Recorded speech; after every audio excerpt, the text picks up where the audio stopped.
And you may have noticed a change with the City of La Crescent's police force.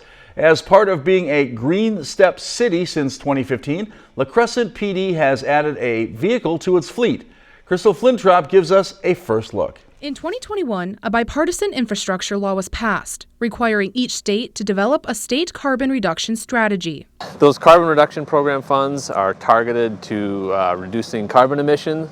In the state of Minnesota, the largest current source of carbon emissions is transportation, so vehicles. We had done a study a few years ago that studied the fleet of city vehicles, and that study kind of gave us some recommendations about what vehicles travel the most, are used the most, and the police squad cars are the vehicles that are used the most. Using money from the carbon reduction program, the City of La Crescent was able to acquire a more energy efficient vehicle to add to the police department's fleet. He got a grant and he said, Chief Arschlager, would you like to have a Tesla for a squad car? And I knew that has been done in the past. Other departments have did that. And I said, sure, it's basically a free car. All we needed to do was pay for the upfitting. By spring of 2024, the Tesla squad car was ready to go. With the upfitting process, they outfit it with its own battery.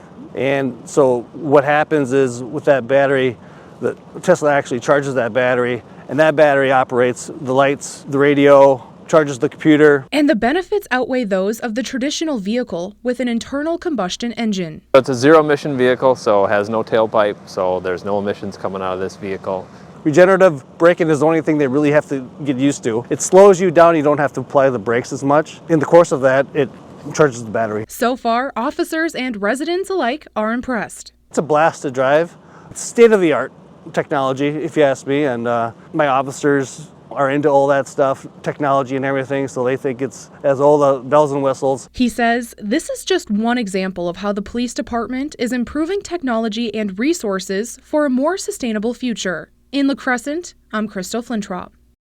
And the City of La Crescent is allocated additional carbon reduction program funds for the next 5 years. They are exploring likely 2 additional electric vehicles next year and then a 3rd electric vehicle in 2027.